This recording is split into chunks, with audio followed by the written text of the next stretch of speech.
Va ora in onda la rassegna stampa.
Buongiorno Antonino, a te la linea. Grazie Natalia, amiche e amici miei, ma non dell'avventura, buongiorno, siete sulle magiche onde di Radio Libertà, questa è la rassegna stampa, io sono Antonino Danna e questa è la puntata di oggi, sabato 1 agosto dell'anno del Signore 2026. Cominciamo la nostra trasmissione, vi ricordo come sempre date il sangue, in ospedale serve sempre, salverete vite umane.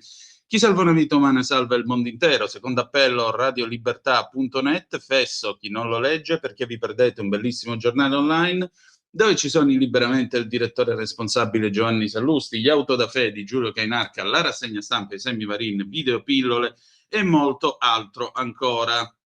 Radiolibertà.net is the place to be. E già che ci siamo, naturalmente noi cominciamo la nostra trasmissione ricordandovi 340 670 9659 se avete voglia di essere dei nostri, oppure 029294 7222 se avete voglia di intervenire per telefono. Lo faremo dopo le 9, soprattutto oggi non c'è il garage dell'Alfista, quindi useremo tutta la parte dalle 9:40 fino alle 10 per le vostre telefonate. Ma adesso, ladies and gentlemen, cominciamo a dare un'occhiata alle agenzie. Cominciamo con l'ANSA, sciame sismico in corso nei Campi Flegrei, oltre 30 repliche dopo la scossa in magnitudo 4.7. A proposito, il disco start era You Should Be Dancing dei Bee Gees 1976, perché sabato e sabato ci viene la febbre del sabato sera.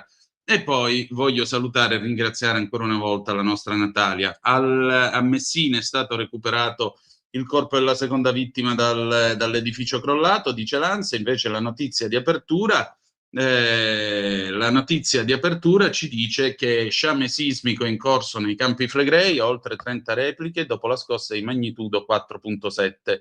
Quella delle 19.46 è stata la più forte degli ultimi 40 anni, feriti 21, 2 in codice rosso, sospesa la circolazione dei treni. Meloni segue la situazione. L'assedio dell'enclave spagnola, almeno 57 morti a Ceuta, l'Italia sospende Schengen con la Spagna, tensione Meloni-Sanchez. Ancora Infantino, passo indietro della FIFA, niente privatizzazione del mondiale. Il reportage Il sogno di Ali, 16 anni e mezzo, la chiamata al papà da Ceuta, sono in Europa. A Trani, lettere dalla spiaggia con le macchine per scrivere, i bambini sono stati invitati a scrivere, a mandare delle lettere scrivendole con le olivetti portatili, una cosa molto bella. E naturalmente abbiamo poi l'allarme caldo con il bollino rosso, 23 città, il livello del Po ai minimi storici. Le temperature sono sopra i 40 gradi, afa e notti tropicali fino all'8-10 di agosto. Che Dio ce la mandi buona e soprattutto con molta aria condizionata. Andiamo a vedere allora che cosa dice l'ANSA a proposito di questa ondata di caldo. Sole, tanto caldo con picchi sopra i 40 gradi, afa, super notti tropicali, cioè temperature sopra i 25 gradi. Sono queste le previsioni annunciate da Lorenzo Tredici, meteorologo responsabile media del Meteo.it. Nella giornata di oggi, afferma, ultimo giorno di luglio, quindi ieri, i termometri toccano i 40 gradi a Firenze, Modena e Terni. Il sole splenderà ovunque, anche se il nord-ovest dovrà prestare attenzione a qualche improvviso temporale, possibile anche in pianura. Ma il peggio arriverà nel weekend. Da oggi, 1° agosto, questa soglia verrà superata. Sono previsti 41 gradi a Terni, 40 a Ferrara, Mantova, Modena, Parma, sottolinea 13, valori che insisteranno almeno fino a lunedì. E se nei giorni successivi la colonnina di mercurio scenderà di 1 o 2 gradi, previsti 38-39 gradi, aumenterà l'umidità, farà più caldo di notte. In pratica l'AFA renderà il caldo insopportabile almeno fino all'8-10 di agosto.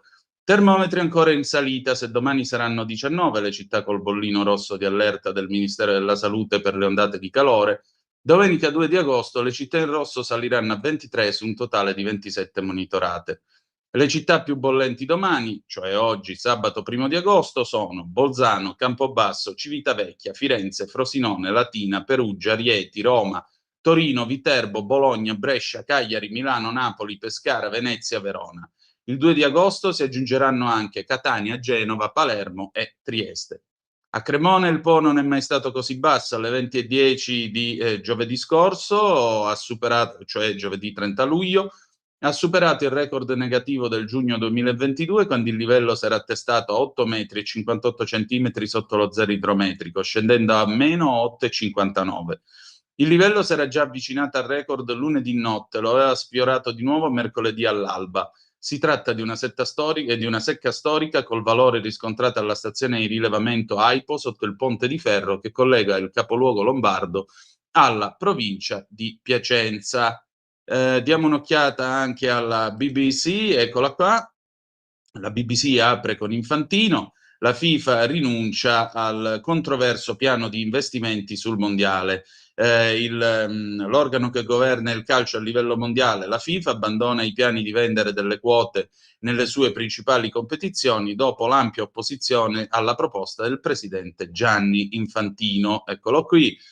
Lo vedete, insomma, che la gente non ne ha voluto assolutamente sapere. La BBC, tra l'altro, si chiede chi è che possa prendere eventualmente il posto di Infantino, però certo, anche qui sarebbe interessante capire chi potrebbe prendere il posto del presidente attuale della FIFA. Adesso noi andiamo a vedere le prime pagine dei quotidiani, cominciamo con Avvenire, il quotidiano dei vescovi, eccolo qui, a Ceuta e ritorno, il fatto, dure reazioni da mezza Europa, von der Leyen, scene inaccettabili, UE non ci sono rischi. Quasi tutti i 50.000 arrivati nell'ex-club fanno marcia indietro, 57 sono annegati, l'Italia chiude le frontiere, rapporti tesi con la Spagna. Destre europee schierate con Meloni, ne scrive la collega Lucia Capuzzi che ha fatto il viaggio a Ceuta ed è andata a vedere che cosa sta succedendo? Striscia non nel senso di striscia la notizia, ma la striscia di Gaza, tra Hamas e Israele però il nodo dei tempi, Gaza disarma e ritiro, Trump c'è l'intesa. La fotonotizia, il lutto, morto a 96 anni il fondatore della comunità di recupero Exodus, addio Don Antonio Mazzi, una vita donata ai ragazzi. Zaia, le Camere affrontino davvero il tema del fine vita. Il Corriere della Sera, mitico Corrierone, anche qui l'apertura è Ceuta. Essenzialmente le notizie di oggi sono tre: Ceuta, il terremoto a Napoli e la morte del grande Franco Baresi. Migranti, una crisi europea, Roma sospende Schengen, dura replica di Madrid, rispettate i trattati, la solidarietà di Parigi e Londra. A Ceuta 50.000 arrivi, 48.000 rimpatri, Sanchez, la Spagna è sotto attacco. Fotonotizia centropagina, lo vedete, 1960-2026, bandiera del Milan e del calcio italiano, addio capitano, la leggenda di Franco Baresi. Di spalla il caso, nuovo scontro sulle telefonate del deputato di Fratelli d'Italia, Del Mastro, chat in cassaforte, l'opposizione occupa 7 giorni, Francesco Verderami con un'interessante retroscena, corsa al colle, grandi manovre. Chiunque vincerà l'anno prossimo dovrà poi trovare un'intesa con l'altra coalizione per l'elezione del capo dello Stato. Parla Dario Franceschini e sembra di sentire Radio Londra, quelle trasmissioni radiofoniche che ai tempi della guerra diffondevano da oltremanica notizie in codice da decodificare. Beh, io temo che se vincesse il campo dei miracoli, il campo largo, come lo volete chiamare, molto probabilmente dalla quarta chiamata in poi si eleggerebbero con la loro maggioranza il loro Presidente della Repubblica e ciaone. Don Mazzi, il ribelle che salvava le vite, il prete degli ultimi, morto a 96 anni, Mattarella, un educatore al servizio degli altri. Parla Valditara, alunni stranieri, corsi di italiano per i genitori e poi la scossa di magnitudo 4.7, terremoto ai Campi Flegrei, crolli e feriti. Il Domani, il ricatto dei regimi, l'esternalizzazione delle frontiere europee, migranti, la pagliacciata di Meloni, scontro diplomatico con la Spagna.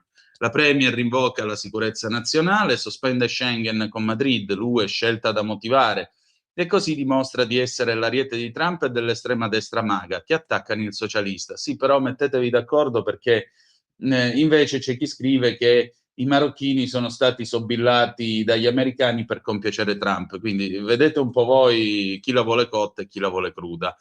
La legge sul riconoscimento facciale, scandali e miliardi, il grande business dei dati biometrici. Ecco, questa è una cosa di cui non si parla mai. Pensate alle vostre impronte digitali, pensate alle vostre pupille, le vostre iridi, pensate tutte le volte in cui, e vabbè, ma tanto basta che tu metti il polpastrello e si apre il passaggio, oppure viene inserita la password, oppure ti danno l'autorizzazione a fare qualcosa.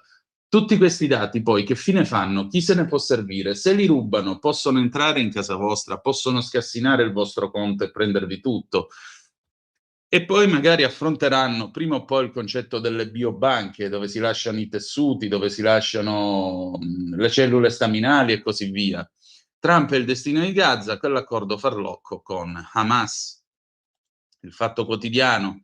Fatto Quotidiano, migranti, sospende Schengen per occultare i dati disastrosi, Meloni flop più irregolari e meno espulsi di Sanchez.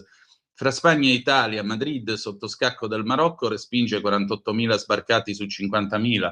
Roma attacca ma rimpatria alla metà e ha il doppio di clandestini. In 3 anni solo 101, poi rimpatriati, conti sballati nei centri in Albania, poche decine di migranti presenti, ogni espulso costa 500.000 euro. E grazie, non hanno fatto che trovare ostacoli di tutti i generi nel corso di questi anni, vorrei ben dire. Duo Nardella Funaro, Firenze svende i palazzi sociali per farne B&B, Baresi aveva 66 anni, Franco Piscinin campionissimo del calcio globale. Il Giornale, confini blindati, l'Italia sospende Schengen con Madrid, la svolta, Meloni chiude dopo l'invasione in Spagna, più di 60.000 migranti a Ceuta, crolla l'idea di accoglienza, bufera su Sanchez. Socialisti, gli effetti del bonismo, ne scrive Fausto Biloslavo a pagina 4-5. La scossa più forte a 40 anni, terremoto, paura ai Campi Flegrei, 10 feriti, danni agli edifici. Fotonotizia, eccolo qua, campionissimo, successi nell'89, Baresi alza la sua prima Coppa dei Campioni, addio Baresi, cuore Milan, il capitano per sempre. Aveva 96 anni, morto Don Mazzi, Angelo antidroga. E poi Vittorio Feltri parla del reuccio della canzone italiana Claudio Villa, Villa, quel re dimenticato. Il Tempo, eccolo qua, diretto da Daniele Capezzone. Qui l'apertura non è Ceuta, l'apertura invece sono i Black Bloc, insicurezza democratica. Ogni giorno il PD grida a vanvera contro la deriva securitaria, ma il Tempo ha raccolto i principali casi di ordine pubblico messo a rischio quando governavano loro dal 2013 in poi. Un inferno, assedi, proteste, scontri, barricate, guerriglia. C'è di tutto, no TAV, no MULS, no TAP, no border, movimenti per la casa degli altri, antagonisti, antifascisti, migranti rivoltosi. Un anticipo di quello che riaccadrebbe dal 2027 se vincessero Schlein e compagni. Apocalisse Ceuta, saccheggi dopo l'invasione, Meloni sospende Schengen, Sanchez frigna. Francesco Capozza, il Papa predica accoglienza, ma lo scenario mondiale adesso è molto cambiato. Calcio in lutto, addio a Franco Baresi, fuoriclasse italiano, dentro e fuori il campo. E poi il tempo di Vittorio Feltri, il tempio dell'illegalità, dove regna l'idea che la felicità si trova pregando la proprietà privata. Parla di Spintime, che ha occupato appunto questo palazzo a Roma. All'ora del ricatto i disoccupati presidiano la sede, minacciano il comune: restiamo finché non ci fate rientrare. Amianto, abusi edilizi, bombole di gas, quel palazzo è una trappola, ne scrivono Gabriele Bernard e Francesca Musacchio, poi vedremo meglio. E poi lo sapete, il momento più divertente della rassegna stampa, il tempo di Osho, c'è Gualtieri che sta parlando al telefono con Ilaria Salis. A Roma c'hai qualche alloggio disponibile? Tori medio, ad agosto partono tutti e se lavora bene. Date una medaglia a quest'uomo, vi prego. La Repubblica, l'Europa si è fermata a Ceuta, nell'enclave. Mamma mia, che titolo, veramente. Qui stiamo citando a altissimi livelli Carlo Levi. Nell'esclave arrivati 50.000 migranti, 48.000 già rientrati, 48.000 già rientrati e 57 annegati. L'Italia sospende Schengen con la Spagna, UE divisa. Sanchez accusa un attacco alla nostra sovranità nazionale. La crisi spinta dal Marocco, l'ombra del favore fatta a Trump.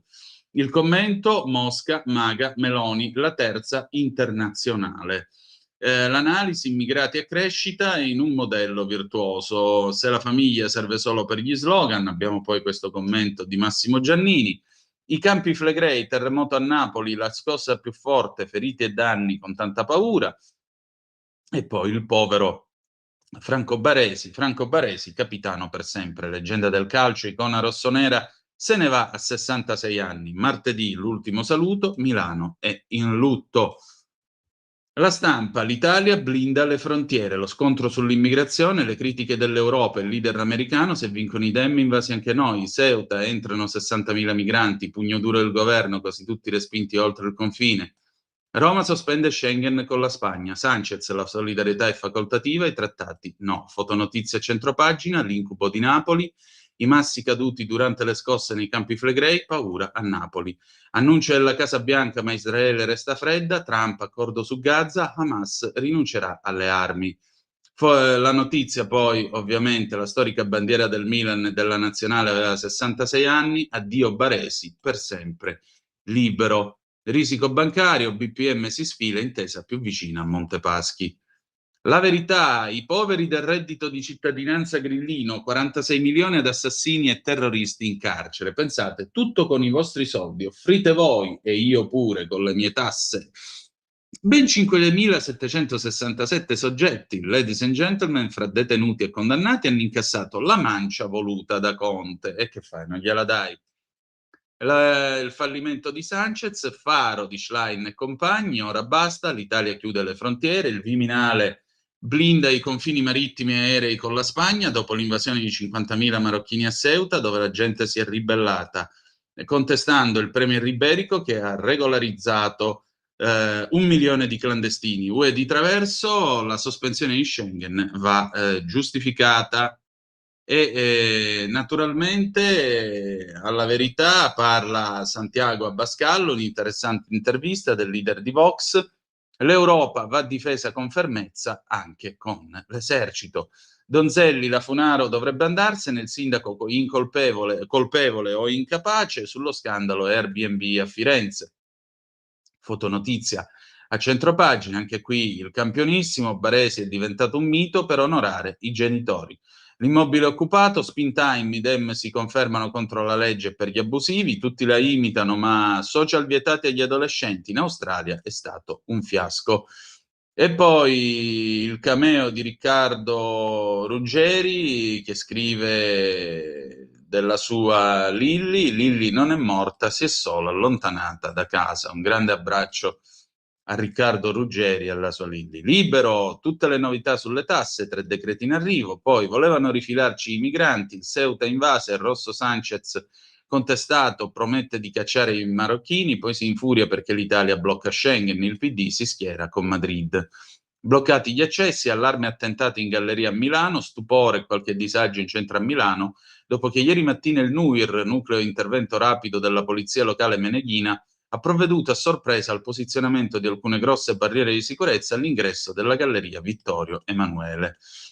Diamo un'occhiata anche ai giornali locali. Brescia Oggi, addio Franco Baresi, 6 per sempre. Corriere del Mezzogiorno, la Campania, terremoto, crolli, feriti, gente in fuga. Corriere del Mezzogiorno, la Puglia, turismo, basta stop a chi porta ricchezza. Corriere del Trentino, consiglio, assestamento, accordo e voto. Corriere del Veneto, Venezia e Mestre, l'urbanistica e il clima che cambia, la spinta verde per raffreddare le città. Corriere della Sera, Bergamo, inflazione e mobilità, trasporti, batosta sugli abbonamenti. Corriere della Sera, Brescia, il lutto, addio a Baresi, Brescia è più sola. Milano, Corriere Milano, il cordoglio, addio ai campioni di Milano. In poche ore si spengono Don Antonio Mazzi e Franco Baresi. Lunedì e martedì lutto cittadino per i funerali. Corriere di Torino, riso, mele, kiwi, nei campi cresce l'emergenza clima. Corriere dell'Alto Adige, certificazioni false, patentini, condanne impugnate. Corriere di Bologna, Fakir, il 118 riscrive i protocolli. Corriere Fiorentino, la Toscana, piana estate contro il caldo. Corriere della Romagna, guardia medica turistica in costante sofferenza. Infine la Gazzetta del Sud che scrive di Messina, il crollo appunto del palazzo a Messina, si scava senza sosta, lotta contro il tempo. Tra le macerie e la palazzina crollata a Messina e la disperata ricerca di Sara e Rosa Leone, Santino Magazzù, del collaboratore domestico Lairu Warnakula Suriglia e della commessa del bazar cinese Alessandra Frazzica. Trovato senza vita il corpo del 71enne Carmelo Leone. Andiamo anche a dare un'occhiatina a Italia Oggi di stamattina, eccola qua. Italia Oggi apre con un momentito, eccolo qui. Ma perché ora fai così? Perché lo fai? Perché lo fai? Non ho capito perché. Vabbè, comuni ok alla rottamazione, già conteggiate circa 3.000 adesioni per l'adesione alla definizione agevolata dei contributi locali. Un altro migliaio potrebbero aggiungersi nei prossimi giorni. Ancora l'INPS rivola indietro 14esime bonus del 2021.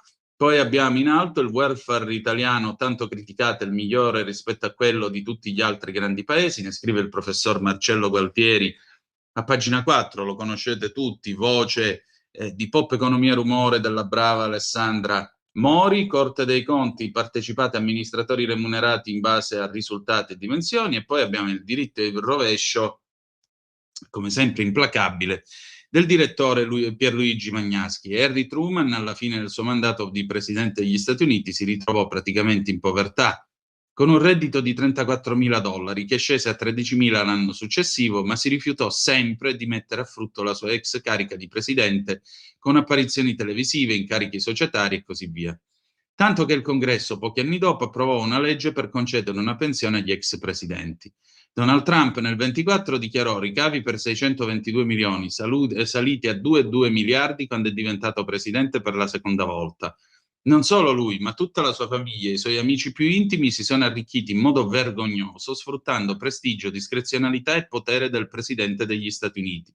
Una caduta di stile che inevitabilmente finirà per influenzare anche migliaia di uomini di potere in tutto il mondo. Sono le 8:25, ladies and gentlemen. Allora possiamo cominciare a dare una occhiata a Avvenire, alla collega Lucia Capuzzi che ci racconta l'inferno di Ceuta. Voi scrivete pure al 340 670 9659. E che cosa racconta Capuzzi? Tiene gli occhi bassi Mohammed mentre trascina i piedi sui ciottoli grigi alla spiaggia di Tarahal, facendosi largo sulla distesa di salvagenti abbandonati. Si accovaccia lento per esaminare lo stato di due ancora gonfi, sceglie quello in migliori condizioni, lo raccoglie e procede. Me ne vado perché sono sfinito, ho dormito sul piedistallo di una statua, con un occhio aperto e il terrore di essere attaccato dagli abitanti. Non mangio da più di 24 ore, sono stato mandato via da 3 negozi, non hanno voluto vendermi nemmeno una bottiglia d'acqua, per fortuna c'era una fontanella. È stata tutta un'illusione, sono arrivato con un gruppo di amici perché volevo avere un'opportunità senza nemmeno dirlo ai miei genitori. Ma è evidente che nessuno me la darà, racconta il 13enne di Tetuan prima di riprendere la via del mare. E circumnavigare a nuoto l'Espigon, lo spuntone, un'ellisse di roccia adagiata tra due continenti, Africa ed Europa. Al secondo appartiene politicamente Ceuta, ex-club spagnola in territorio marocchino. Dall'altro lato della sporgenza c'è Fnideco, Castillejos, secondo la vecchia denominazione coloniale, parte del regno di Rabat. Da là sono partite le decine di migliaia di migranti, 50.000 sostiene il governo, 60.000 per le autorità locali, che giovedì si sono riversate sulla città, facendola aumentare di quasi un terzo gli abitanti. E di là e là ritornano a meno di 24 ore di distanza. Sembra però trascorsa un'era da quando la folla di giovani e giovanissimi marocchini, qualche algerino e i pochissimi subsahariani capaci di nuotare, era spuntata tra le onde al grido di Vive Spagna. Il miraggio della fiesta si è dissolto nell'emergenza umanitaria in cui si sono trovati intrappolati. Il centro di permanenza temporanea, il CETI, al collasso per l'affluenza inedita, le vie deserte presidiate da esercito e guardia civile, le serrande abbassate, i volontari impossibilitati da prestare attenzione a tutti. Addirittura nei quartieri periferici i nuovi arrivati sono stati accolti con insulti e lanci di pietre. Non mi è rimasto che fare marcia indietro, racconta Hamza, 20 anni, con aria evidentemente delusa mentre procede in direzione Fnidet. Se nelle prime ore del pomeriggio di ieri esodo e controesodo sono arrivati a sfiorarsi, a sera ormai l'inversione del movimento era quasi completata, al ritmo di 150 persone minuto. Qualcuno una bracciata alla volta come erano arrivati, ad altri le forze di sicurezza marocchine hanno aperto la porta del recinto metallico che blinda per 25 metri l'Espigon. Entro la notte il rientro è stato totale, o quasi. Almeno 57 non potranno farlo, sono stati ingoiati dalle correnti che agitano nel profondo il braccio di mare tra Fnidek e Tarahal. 3 chilometri appena, in cui però Mediterraneo e Atlantico si mescolano, creando un muro d'acqua spesso durissimo da oltrepassare. Specie per quanti lo fanno con un galleggiante di fortuna o peggio qualche bottiglia di plastica vuota a mo' di cintura di sicurezza. Non si sa quante siano le vittime del Marocco-Spagna andate al ritorno con strage, molti di più dei 57 corpi recuperati dai sommozzatori potrebbero non venire mai ritrovati. I cadaveri privi di documenti saranno sepolti nel cimitero cristiano dell'ex club, in loculi senza nomi nel lapide, come prevede la legge per quanti non possono essere identificati. Sono già migliaia e migliaia. Le 8:28. Pietro mi scrive: Antonino, non possiamo per un mese aspettare le 8:30, non puoi iniziare alle 8, Pietro, ma non decido io, fratello, l'orario non lo decido io, però farò presente ai piani alti e vedremo che cosa diranno i miei superiori, ovviamente. Abbiamo un paio di minuti circa e quindi io direi che possiamo vedere l'intervista a Santiago Abascal di Vox. Eccolo qua. L'intervista a Santiago Abascal sentito dalla collega Annalisa Corti sulla Verità. A causa di Sanchez essere un clandestino è molto redditizio. Il presidente di Vox, quanto accaduto a Ceuta è colpa del suo governo, con lui gli stupri sono aumentati del 288%. Serve più esercito. Facciamo una bella cosa, noi andiamo in pausa, ci sentiamo un breve pezzo musicale e poi torniamo tra poco. Radio Libertà. In un mondo in cui i mezzi di informazione vanno verso una sola voce, una radio che di voci vuole averne tante.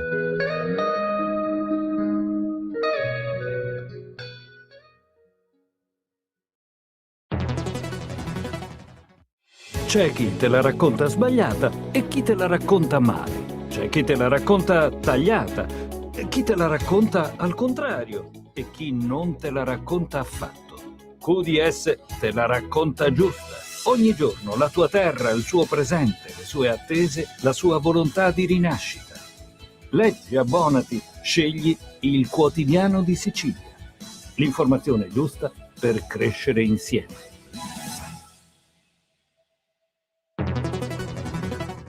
Lo amiamo perché ci offre sempre le cose più buone e naturali. Linea Alberto Acerbis. Problemi respiratori, tosse, raffreddore, tosse secca, tosse grassa. Abbiamo il prodotto che ti può aiutare. Bronco Free, la soluzione bevibile alla bava di lumaca, timo, verbena, altea, papavero e marrubio. Un insieme di erbe e di prodotti che aiutano a sciogliere il catarro e a favorirne l'espettorazione in maniera naturale. La tosse è un meccanismo espulsivo naturale che il nostro organismo mette in atto quando all'interno delle nostre vie respiratorie entrano virus, entrano batteri, entrano sostanze che il nostro organismo ritiene dannose. Come fare per calmare la tosse? Bisogna sciogliere il catarro e favorirne l'espettorazione attraverso un mucolitico naturale. La bava di lumaca, infatti, attraverso gli enzimi litici in essa contenuti, aiuta a sciogliere appunto il catarro e aiuta la sua espulsione. Abbiamo un'offerta straordinaria per voi stamattina. Se dite ascolto Radio Libertà e chiamate lo 030 68 40 408, 3 flaconi di Bronco Free a 59 euro, e se dite ascolto Radio Libertà voi non pagate le spese di trasporto e in più avete uno splendido omaggio. Chiamate adesso 030 68 40 408.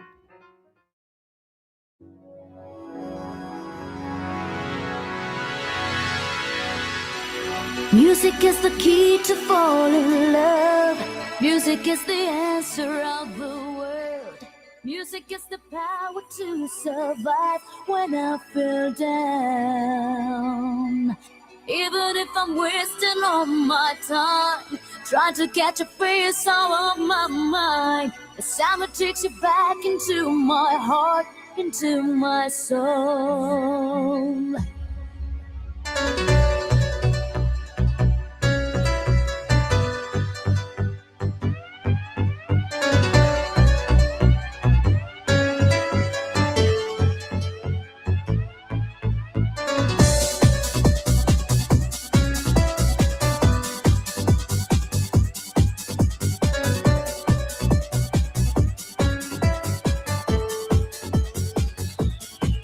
Remember the time when we were spending afternoons making love, we used to fire on the sun.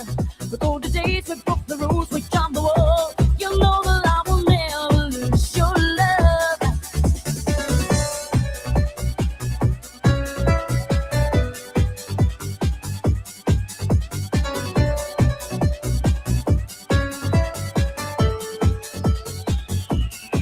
I'm feeling like a tender around the world. Open my heart and keep on trying to find your love. I can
La la la la.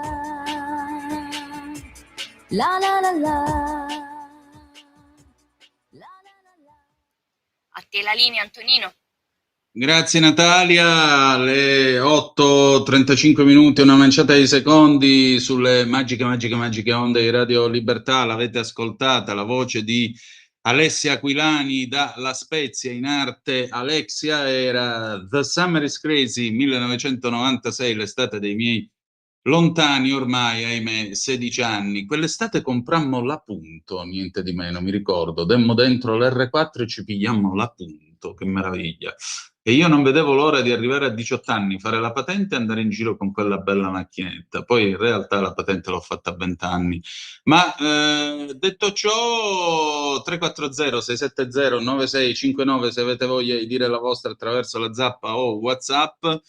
Tra un 25 minuti apriamo il telefono. Intanto vi dicevo l'intervista di Santiago Abascal a La Verità. Sentiamo un po' cosa ha detto Abascal a Annalisa Corti. Le immagini che arrivano da Ceuta sono drammatiche, migliaia di migranti fuggono dal Marocco nella speranza di un futuro in Europa, ci sono decine di morti, numerosi feriti, alcuni gravi. Come si è arrivati a questa situazione? Le immagini da Ceuta, risposta, sono davvero drammatiche. A proposito, noi siamo in onda da Levanto, Cinque Terre, signore e signori, se permettete. E vi vorrei ricordare che ci sono venuto con la Vespa, poi ne parliamo. Così vi racconto un po' di cose su quest'Italia che abbiamo il dovere di visitare, di vedere sulle sue strade blu, ma questo ne parliamo dopo. Dicevamo a Abascal, le immagini da Ceuta sono davvero drammatiche. Stiamo parlando di una città spagnola di 86.000 abitanti, famiglie, lavoratori, uomini, donne e bambini, tutti terrorizzati. In poche ore più di 50.000 marocchini sono entrati, hanno saccheggiato i negozi. La gente ha paura e resta chiusa in casa.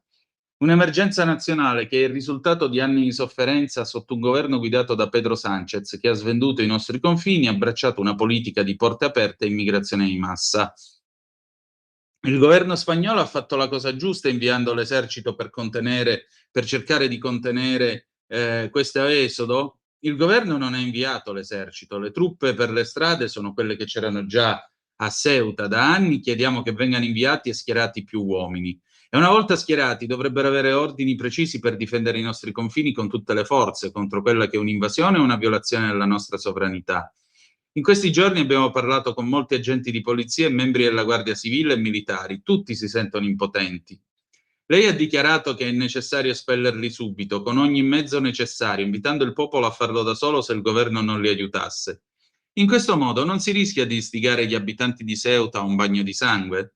Ciò che causano bagni di sangue e vittime ogni giorno sono le politiche di porte aperte che riempiono i nostri quartieri di insicurezza e criminalità. Da quando Pedro Sánchez è diventato presidente del Consiglio spagnolo, gli stupri sono aumentati del 288%. Non si tratta di una tragica coincidenza, è una diretta conseguenza delle politiche dell'immigrazione di massa e dell'importazione dell'islamismo, che disprezza le donne e le considera esseri inferiori. Ciò che il governo di qualsiasi nazione seria deve fare è difendere i propri confini, difendere la propria sovranità, proteggere il proprio popolo. Sánchez si è detto convinto della cooperazione tra Spagna e Marocco. Sono crisi ricorrenti o questa volta è diverso? Non è vero che ci sia cooperazione tra Spagna e Marocco. Questa è una crisi che si è verificata nel 21 e ora si ripresenta con ancora maggiore gravità.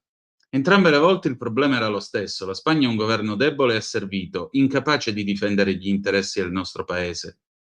Sánchez ha assicurato agli abitanti di Ceuta il sostegno di tutta la Spagna. Sono le mafie responsabili di quest'esodo? Le mafie del traffico di esseri umani sono state le principali beneficiarie delle politiche di porte aperte del governo Sánchez. Ogni volta che lui si esprime a favore dell'immigrazione di massa, ogni volta che annuncia regolarizzazioni di massa, i vincitori sono le mafie del traffico di esseri umani, perché possono continuare i loro perversi affari e sfruttare la miseria di tante persone innocenti. E i perdenti sono tutti gli spagnoli. Giorgia Meloni ha sospeso l'area Schengen e chiuso le frontiere. Esiste il rischio di una crisi diplomatica? Sánchez ha distrutto il prestigio della Spagna all'estero. Il rischio di una crisi diplomatica con questo governo è costante. L'area Schengen si basa su frontiere sicure e controllate. Al momento le frontiere spagnole sono aperte perché lui lo ha permesso. Il messaggio che vogliamo trasmettere da Vox è che quando saremo al governo, le frontiere della Spagna, che sono le frontiere dell'Europa, saranno difese con fermezza. Fin qui la politica e il punto di vista di Sanchez, ma il collega Valerio Benedetti racconta, sempre sulla Verità, pietre sui magrebini, urla al premier, il popolo dell'ex club fa la rivoluzione, monta la rabbia dei residenti, ripuliamo le vie, applausi dai balconi, negozi serrati. Le testimonianze raccolte sul posto dall'emittente locale Ceuta TV restituiscono con chiarezza il clima che si respirava tra i manifestanti. Il mio quartiere è ormai infestato, racconta un residente. Un altro partecipante invece afferma: stiamo facendo quello che avremmo dovuto fare molto tempo fa. E c'è addirittura chi rivendica apertamente l'obiettivo di ripulire le strade. E questo, insomma, l'umore di una popolazione che sente di essere stata lasciata sola davanti a un'emergenza che appare sempre meno governabile. È a questo punto che la protesta degenera. Alcuni gruppi si staccano dal corteo e iniziano a inseguire i migranti incontrati per strada. In più punti della città vengono lanciati sassi, mentre la polizia è costretta a intervenire ripetutamente per impedire il contatto diretto tra residenti e immigrati. Secondo la ricostruzione della stampa locale, gli episodi di tensione si susseguono tra Avenida Constitución, Piazza Lidrissi, Giardini dell'Argentina, zona del Porto. In alcuni casi i negozi abbassano le serrande per timore che la situazione possa precipitare, mentre alcuni residenti assistono alla scena dai balconi, applaudendo e incitando i manifestanti. Anche le testimonianze raccolte dal País confermano il clima di forte tensione che si respira nella città autonoma. Diversi migranti che hanno deciso di tornare spontaneamente in Marocco raccontano di non aver trovato né un posto dove dormire né cibo sufficiente, nonché di essere stati respinti da numerosi esercizi commerciali. Alcuni inoltre riferiscono di essere stati presi a sassate da gruppi di residenti. Un giovane sostiene perfino di essere stato minacciato con una pistola dopo aver trascorso la notte all'aperto. Quest'ultimo particolare, tuttavia, emerge esclusivamente dalle testimonianze raccolte dal quotidiano progressista e non risulta confermato da altre fonti. Se la protesta ha raggiunto il suo apice l'altro ieri, gli eventi successivi sembrano però confermare che il malcontento dei residenti non nasce dal nulla. Dopo la manifestazione, infatti, la crisi si è ulteriormente aggravata. Secondo le stime diffuse dalle autorità locali, nel giro di appena un paio di giorni sarebbero entrati a Ceuta qualcosa come quasi 60.000 migranti, una cifra impressionante per una città di circa 85.000 abitanti. Numeri che spiegano perché il presidente della città autonoma, Juan Jesús Vivas, continua a parlare di assoluta emergenza umanitaria e sociale, chiedendo misure straordinarie al premier Sanchez e ai suoi ministri. Vediamo un po'. Antonia, buongiorno Antonina, sempre mi piace molto la tua rassegna stampa, grazie, 200 euro sono sotto il lavandino in bagno. Silvio da Torino, begli gli anni 80, Renault R4 850 cc col bombolone di GPL, 220.000 km senza un guasto, passata poi a mio fratello, andava fuori strada come un SUV, solo i sedili un po' scomodi, e vabbè, però c'era chi faceva la modifica e ci metteva i sedili della GTL, quelli separati. Ma perché fuggono dal Marocco che si sta abbastanza bene? Forse pensano che in Europa si fanno soldi facili? Chiede il buon Pietro. A saperlo, ladies and gentlemen. Andiamo a vedere. Io mi ero segnato, ora vi dico perché naturalmente adesso cominciano tutte le discussioni, chi è, la colpa di chi è che c'è dietro questa cosa, chi è che vuole questa invasione, chi è che non la vuole, eccetera, eccetera, eccetera. E Savasandir, ovviamente le teorie impazzano e io ve la vado a cercare perché me ne sono segnata una. Ecco qua, sentite qua.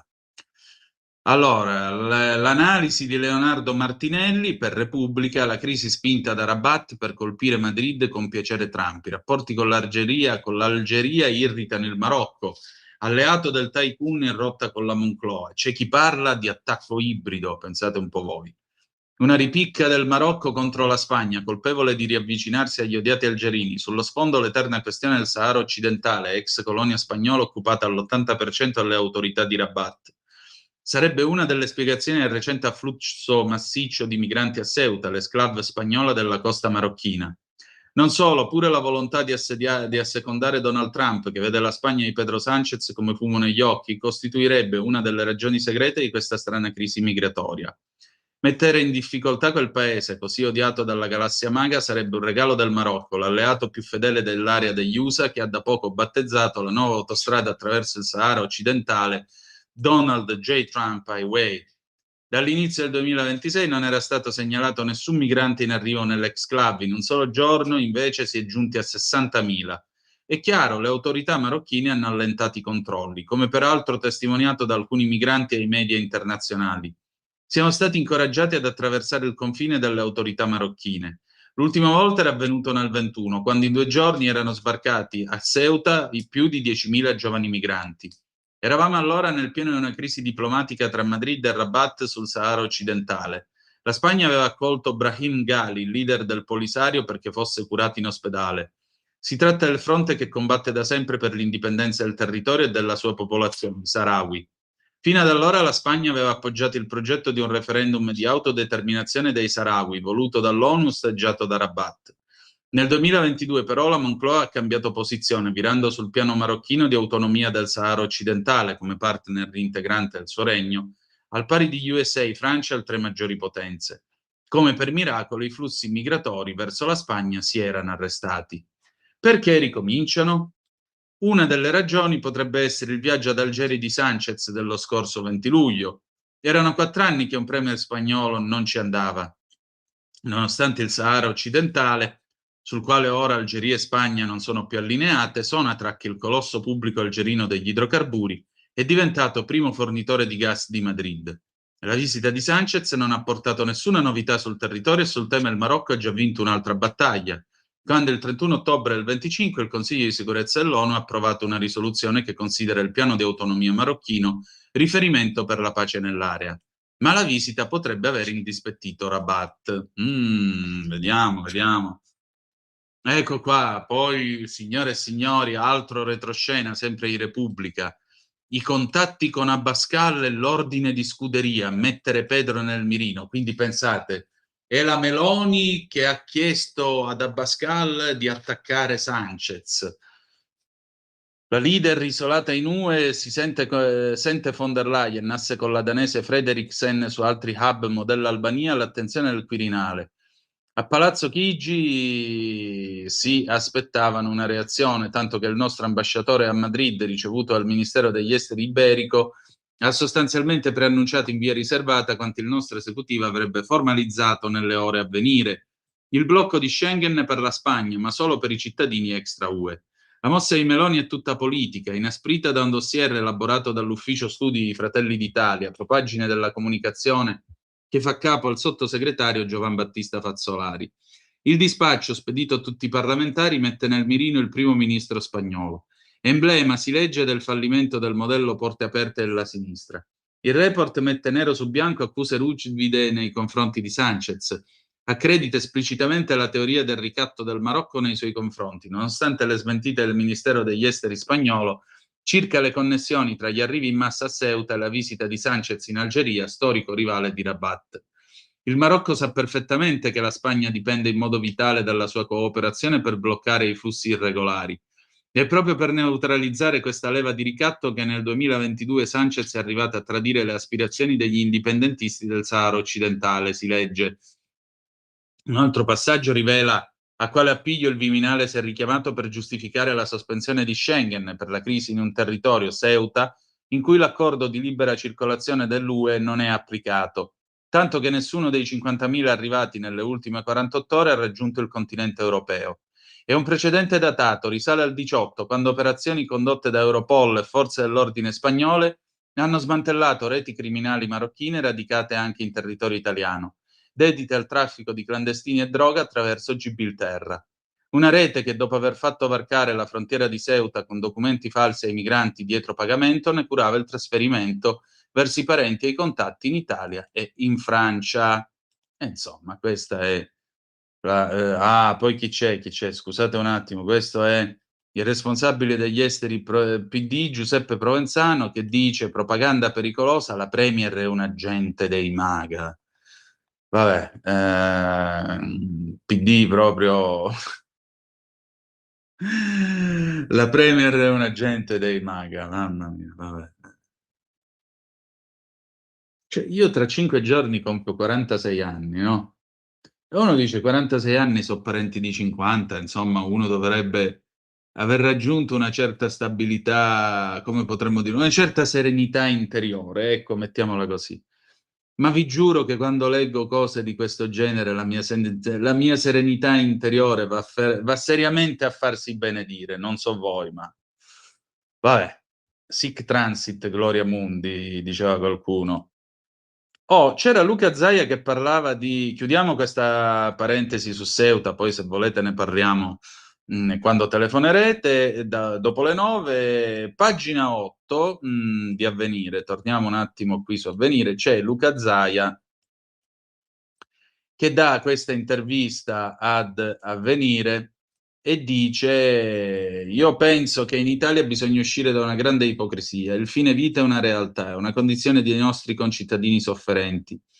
C'è una sentenza della Corte Costituzionale che ha dato non una mano ma 4 mani ai legislatori. Ci ha detto che si può chiedere una morte assistita in presenza di una diagnosi infausta, di grave sofferenza fisica e psichica, del mantenimento in vita attraverso supporti vitali, della capacità di intendere e di volere.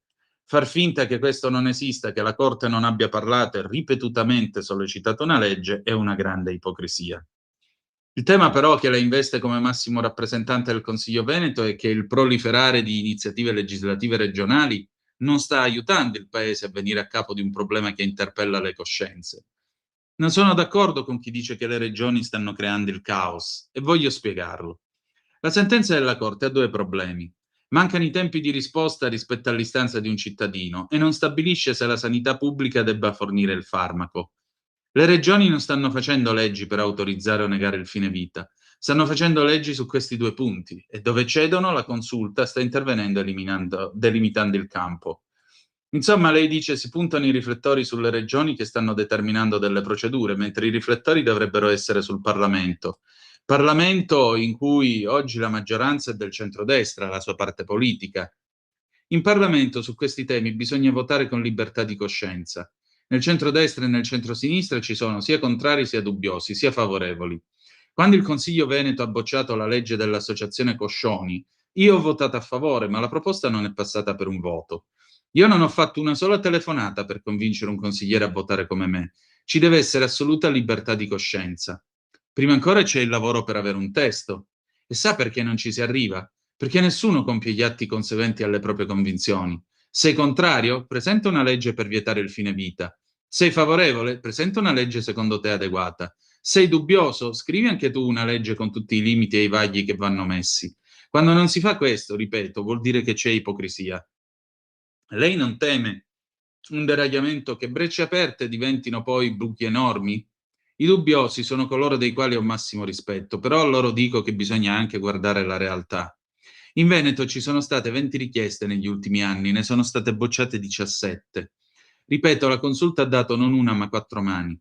Lei dice di rispettare molto la posizione della Chiesa, ci mancherebbe, sono un credente. Sottoscrivo quanto ha detto il Papa sull'accompagnamento, quanto mi ha detto Zuppi sull'accanimento terapeutico. Comprendo perfettamente le parole da pastore del patriarca Moraglia, il patriarca di Venezia. A loro ho detto, ho scritto con massima umiltà di andare a conoscere le storie delle persone che chiedono di essere accompagnate alla morte. Sono storie di lancinante dolore, non sono persone che non comprendono il valore incommensurabile della vita. E le terapie palliative? Le rispondo dicendo per esperienza che spesso chi chiede di essere accompagnato alla morte non vuole le palliative per una questione di dignità. Vogliono andarsene col volto che un figlio riconoscerebbe. Un altro problema è il coinvolgimento della sanità pubblica, che probabilmente dovrebbe essere una scelta nazionale. Anche qui io parlo di ipocrisia per entrambi gli aspetti. Non è civile che una persona, dopo aver fatto richiesta, debba andare dall'avvocato per una risposta. E il discorso sulla sanità pubblica è il più ipocrita di tutti. Cosa diciamo oggi di fronte alla somministrazione dei farmaci che di fatto accompagnano i pazienti nella fase terminale della loro vita? Sono situazioni in cui la responsabilità è sempre lasciata in capo a medici, pazienti e familiari. Ma in generale, cosa diciamo di fronte a pratiche mediche che si muovono continuamente al confine tra vita e morte? L'intervento delle strutture pubbliche non indica che lo Stato istituisce il diritto alla morte. Ne è sicuro? Chi come me oggi sostiene questa posizione sarà anche il primo a opporsi a ogni tentativo di scivolamento, ma lo dico a costo di risultare noioso. Seguiamo la consulta e completiamo quella sentenza con le risposte tecniche che mancano. La Corte ha già alzato un muro a derive eutanasiche e l'ha fatto più volte col contributo di giuristi di diversa estrazione culturale, anche cattolica.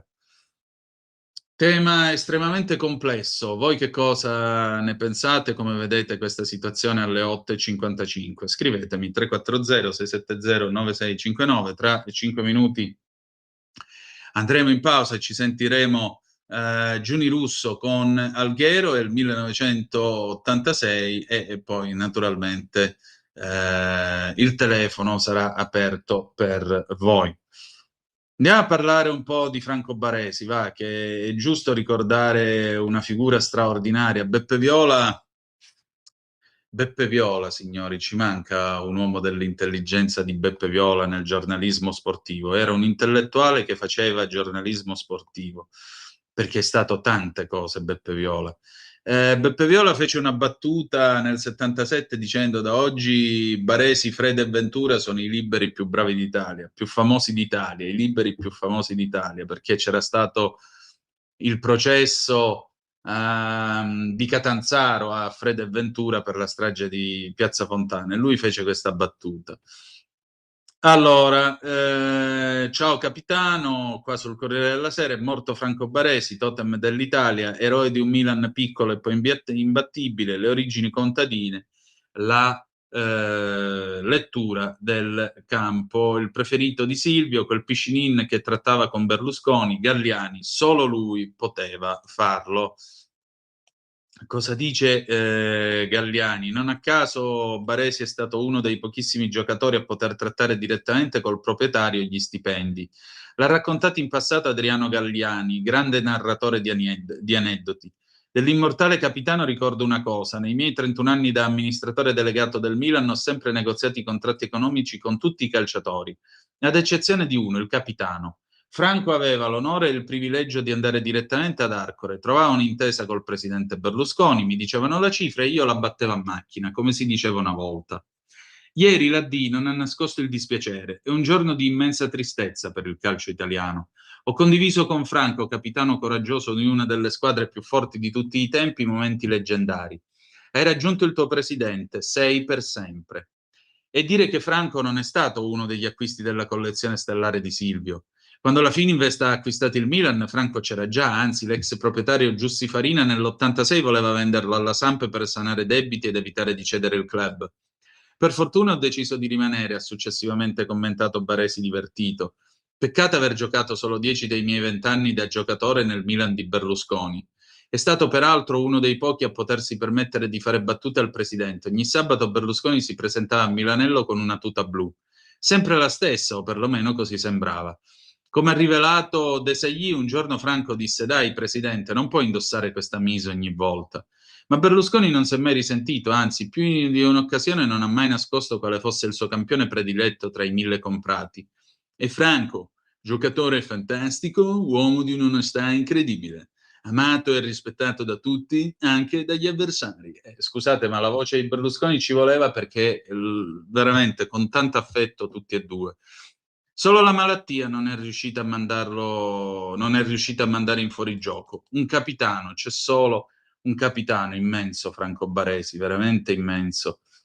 Cioè, persino io, che voglio dire, non sono appassionato di pallone, però Franco Baresi è rimasto nella memoria collettiva di tutti gli italiani, io credo, perché l'abbiamo visto in diretta nel 1994 a Pasadena, quando lui sbagliò il rigore e poi perdemmo contro il Brasile di Romario e Bebeto e se vi ricordate successe che lui scoppiò in questo pianto irrefrenabile con Sacchi che cercò in tutti i modi inutilmente di consolarlo. C'è un'intervista anche a Boban, vediamo se riesco a trovarlo, che racconta, sì, eccolo qua, Boban che parla su Repubblica, mi urlò contro dopo un dribbling per insegnarmi il rispetto. Zvonimir Boban, che cosa significa la scomparsa di Franco Baresi? Per tutto il calcio, Franco è la storia, uno dei più grandi difensori di tutti i tempi. Per il Milan è la perdita di una bandiera. Lui, Rivera e Maldini sono le uniche vere bandiere del Milan. Chi l'ha conosciuto, che ha condiviso con lui partite e vita quotidiana, sa di aver perso un amico, una persona straordinaria. Quando abbiamo ricevuto la notizia ci siamo sentiti tra noi e non abbiamo potuto evitare di piangere. Lei lo ha conosciuto giovane, a 24 anni, era il 92, io non ero un novellino, avevo già il carattere che ho. Però Franco mi fece capire che il Milan era qualcosa di speciale, che per esserne all'altezza bisognava dimostrarlo con i fatti. Come glielo fece capire? Da capitano non servivano tante parole, bastava uno sguardo, comunque le parole le diceva quando era il caso. Ad esempio, racconto un episodio che all'epoca mi colpì parecchio e il ricordo mi è rimasto forte in tutti questi anni. Dunque, giochiamo a San Siro, forse col Torino. Franco a un certo punto mi urla dietro di tutto, molto platealmente. La gente se ne accorge e si sente il mormorio dello stadio. Era incredula perché non capiva la ragione di quel rimprovero. Io in campo sto zitto, ma poi a fine partita glielo chiedo. Non mi sembrava di aver fatto niente di male. E invece? Invece era successo che io, essendo un 10 naturale, avevo fatto una giocata da 10. Ma ero stato schierato a centrocampo, in mezzo con Albertini, solo che in un'azione finisco sulla fascia, dribblo un avversario, faccio un mezzo assist e per poco non segniamo. Chiedo perché ce l'avesse tanto con me, stavamo per fare gol. Nello spogliatoio mi chiede scusa per la sfuriata, però poi aggiunge il motivo per il quale si era arrabbiato. Che non ti succeda mai più di finire sulla fascia giocando da centrocampista centrale. La prossima volta perderai la palla e rimarrà il buco. Chi lo copre poi? Non sono mai più finito sulla fascia quando dovevo giocare in mezzo come centrale. L'equilibrio di squadra, questo era il messaggio del capitano, è sacro. Pausa e ci sentiamo Alghero di Giuni Russo, a tra poco.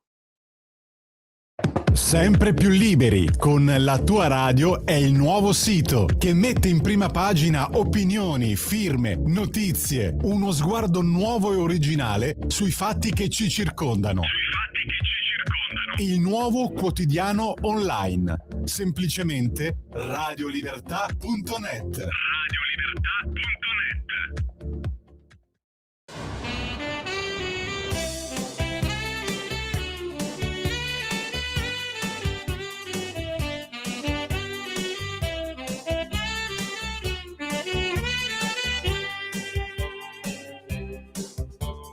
Musica è come musica, il desiderio regna nella mente, parto senza voglia di tornare. Musica è come musica, la smania che mi prende di vestirmi da sirena è come una visione magica. Mia madre non lo deve sapere, non lo deve sapere, non lo deve sapere. Mia madre non lo deve sapere, non lo deve sapere, che voglio andare ad Alghero in compagnia di uno straniero. Su spiagge assolate mi parli in silenzio con languide occhiate. Voglio andare ad Alghero in compagnia di uno straniero.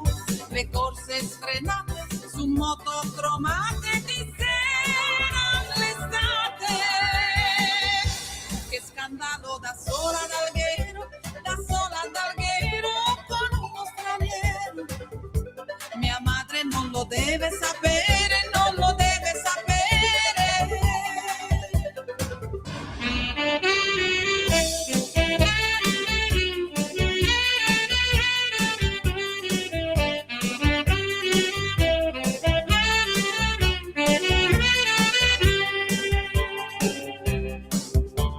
Musica, la sabbia è musica, cristalli scintillanti sulla pelle che colorano un tramonto caldo e mitico. Mia madre non lo deve sapere, non lo deve sapere, non lo deve sapere. Mia madre non lo deve sapere, non lo deve sapere, che voglio andare ad Alghero in compagnia di uno straniero. Su spiagge assolate mi parli in silenzio con languide occhiate. Sono ancora ad Alghero in compagnia dello straniero. Le corse sfrenate su moto cromate di sera all'estate.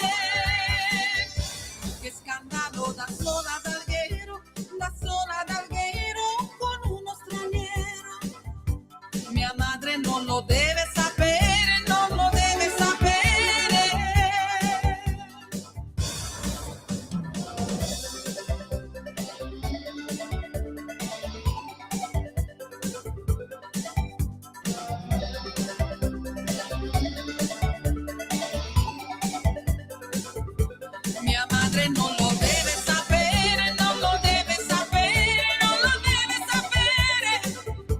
Che scandalo da sola ad Alghero, da sola ad Alghero, Alghero. Che scandalo da sola ad Alghero, con uno straniero, Alghero.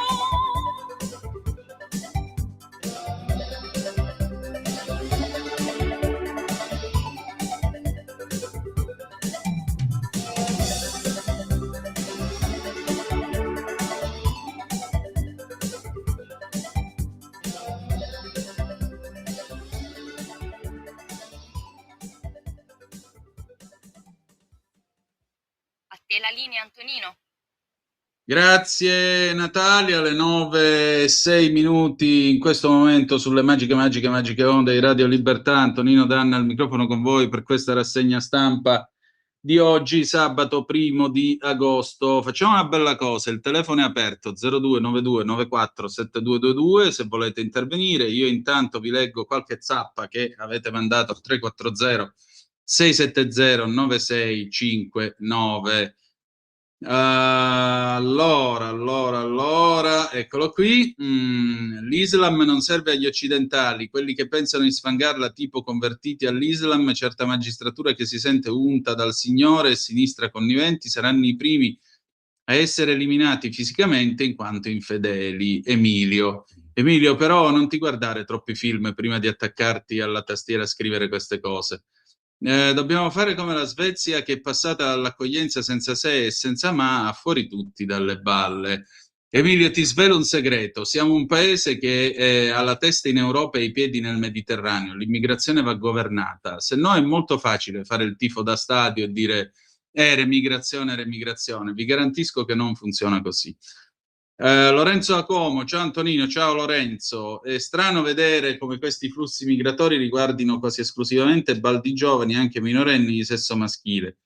Io mi immaginavo la fuga di intere famiglie, donne e bambini compresi. Quella di Ceuta è una problematica che va avanti da molti anni. Manu Chao cantava già nel 98 la canzone Clandestino, nella quale il protagonista diceva: la mia vita l'ho lasciata tra Ceuta e Gibilterra. Buona giornata. Hai ragione, tra l'altro Feltri nel suo commento per il giornale stamattina su Instagram diceva: sono tutti baldi giovani con delle belle spalle che evidentemente potrebbero utilizzarle per andare a lavorare. Abbiamo una telefonata, pronto, chi è là? Dammi un attimo, Antonino. Vai tranquilla, non c'è problema. Ai, buona gente. Questa è... Com'è? Fa caldo da voi? Raccontateci un po' i vostri termometri, che cosa dicono nelle vostre case, se siete riusciti a dormire stanotte. Comunque vi stavo dicendo, ieri sono venuto giù appunto con la Vespa e chiaramente non posso fare l'autostrada. Non facendo l'autostrada, io ho camminato sulle strade statali di quella che chiamano Italia minore, no? L'Italia delle strade blu. Vi posso garantire una cosa: a Busalla ho preso questa strada statale che porta poi al valico delle Ferriere, anzi al tunnel delle Ferriere, e a un certo punto mi sono trovato in un posto di una bellezza struggente. Immaginate questa strada che seguiva costa a costa l'andamento della montagna, tutto nel verde, in questa gola che sembrava più un canyon, e in basso questo fiumiciattolo che scorreva con sti ciottoli bianchi. Secondo me è una delle immagini più vicine al concetto di paradiso che possano essere espressi da un essere umano. E vabbè, non c'era nessuno, però la strada stretta di montagna, ho detto non mi fermo a scattare una fotografia. Ma domani se non c'è nessuno, quasi quasi mi ferma una foto e gliela scatto, vediamo. E mi sono drogato di questa bellezza, di questa grande bellezza, offertami così, gratuitamente, immotivatamente, immeritatamente, fino a quando poi non sono andati in giù verso Chiavari e poi dopo ho affrontato la salita del Bracco. Non c'era anima viva, però in 25 minuti sono riuscito ad arrivare in cima al passo, una scena veramente straordinaria. Va bene, abbiamo la telefonata adesso, Natalia? Sì, 2. Bene, pronto, chi è là? Sì, sono Walter, sono io, sì. Il primo. Oh, maestro, buongiorno. Buongiorno a lei, Santità. Volevo dire, il bracco quindi l'hai superato, ce l'hai fatta. Complimenti alla Certo tua che l'ho Vespa, devo superato. fargli i complimenti pubblicamente. Due cose. Io ho avuto la fortuna nella mia vita, oratorio San Pio X di Cinisello Balsamo, di conoscere Gaetano Scirea quando io ero un bambino e lui era già un ragazzino, l'anno nel quale poi lui è andato all'Atalanta fin da giovane per poi fare la Molta carriera che ha invidia. fatto. Sì, queste persone, Gaetano, Baresi, sono persone che hanno un carisma particolarissimo. Sono quelle persone che, come diceva Boban, senza parlare, ti fanno capire tutto, non hanno bisogno di autorità. È l'autorevolezza la differenza che c'è nelle Esatto, persone. E queste persone tali esatto. sono. Oggi nel mondo del calcio questa cosa non c'è più e cerco di esprimere il mio giudizio da esperto di calcio dall'interno, che non c'è più la possibilità da parte di un giocatore di dare un'occhiata a un altro, e questo occhiato oramai è in mondovisione, la vede chiunque, poi partono le polemiche, intervengono i procuratori, il procuratore di X parla al procuratore di Y, a seconda di chi è stato a fare questa cosa, e cominciano i casini. È una cosa che ma in politica forse è uguale, ma nel calcio odierno è così. E infatti tu hai visto che nei mondiali era vietata la mano davanti alla bocca. Questa è una cosa secondo me importante, perché così le persone troveranno un altro modo di esprimersi, che è quello dell'autorevolezza che oggi nel mondo del calcio pochissimi hanno. Secondo me in una squadra di alto livello, Premier League, Bundesliga, sono pochissimi. Per esempio nel Bayern di Monaco l'autorevolezza ce l'ha Neuer, il portiere. Sono persone che hanno una tale capacità espressiva e sanno di poterlo fare. Questa era la prima cosa. La seconda, volevo sapere se la canzone di Giuni Russo l'hai messa per gli abitanti di Ceuta. Secondo me quelli con uno straniero non ci vogliono uscire. Secondo me no, anche secondo me, però no, non era quella l'idea. Ok, va bene, tutto a posto allora. Ciao Antonino, ti seguirò dalle 8:30 da lunedì, volentieri. Sì, signore, grazie. Seconda telefonata, pronto, chi è là? Ciao Antonino, sono Poi, Marco da Mantova. Maestro, buongiorno, dimmi Grandioso tutto. e glorioso. Da come hai presentato l'ultima puntata dell'Aria Fritta, mi sa che non la Sì. riproporrai, vero? No, io il 14 di agosto lascio la radio, per cui è difficile che la riproponga. Quindi non torni più, peccato. No, l'ho detto ieri chiudendo Zoom, quindi. No, non ti ho sentito, avevo gente a cena ieri. Non ti preoccupare. Peccato, perché sei un grande professionista e sei un grande intrattenitore. E i 200 euro sono sotto il lavandino in bagno, dimmi. Mi hai lasciato senza parole, davvero. Vabbè, niente, allora a questo punto, tutto giusto quello che hai detto, che l'Italia è comunque un paese di immigrazione, da noi sono passati tutti. Sì, certo. Il problema è che io ne parlavo ieri mattina con Sami Varin, telefonando a più o meno a quest'ora. Allora, anche noi qua a Mantova li abbiamo vissuti, i primi marocchini che arrivavano, ed erano quelli che giravano con il cestino con dentro l'orologio, occhiali da sole, accendini, cinture, portafogli, eccetera. Però era gente diversa secondo me da quelli che vengono oggi. Erano rispettosi, tanti di loro si sono sposati con donne italiane, le loro figlie non portano il velo, tanti di loro sono quelli che temono chi arriva ormai da alcuni anni, da 10, 15, 20 anni. Quelli che arrivano oggi non hanno nessun rispetto, hanno una fortissima identità, ma non identità positiva, identità negativa, e soprattutto non portano integrazione, ma portano distacco tra le comunità. Sono quelli che portano veramente disintegrazione e segregazione, cioè tendono, e lo vedi anche, poi lascio spazio agli altri, nelle ultime vicende ad esempio delle piscine, quella di Salerno e quella di Roma, dove queste comunità, queste associazioni pretendono di avere un'ora per le loro donne, come dire, queste noi le segreghiamo, ma le segreghiamo non soltanto dalla nostra società, cioè da noi, che noi siamo una cosa, loro sono un'altra cosa, ma anche da voi. Quindi questi non portano integrazione, portano segregazione sessuale, chiamala come vuoi, di genere, e quindi porteranno, se la nostra civiltà, se la nostra società, la nostra politica queste cose non le capirà, porteranno una progressiva, come posso dire, praticamente ci cambieranno la società e piano piano diventeremo una sorta anche noi di paesi musulmani, ma molto più integralisti rispetto ai loro paesi di origine. Niente, tutto qua. Spero di risentirti entro il 14 di agosto, Antonino. Grazie. Intanto. Benissimo, grazie Ciao. a te. Altra telefonata, pronto, chi è là?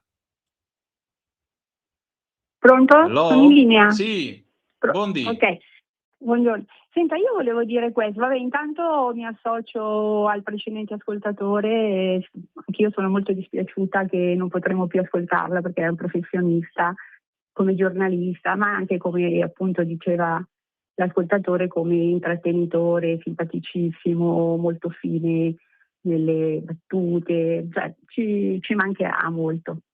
Grazie. Niente, però ho chiamato per fare un piccolo intervento sull'eutanasia. Prego.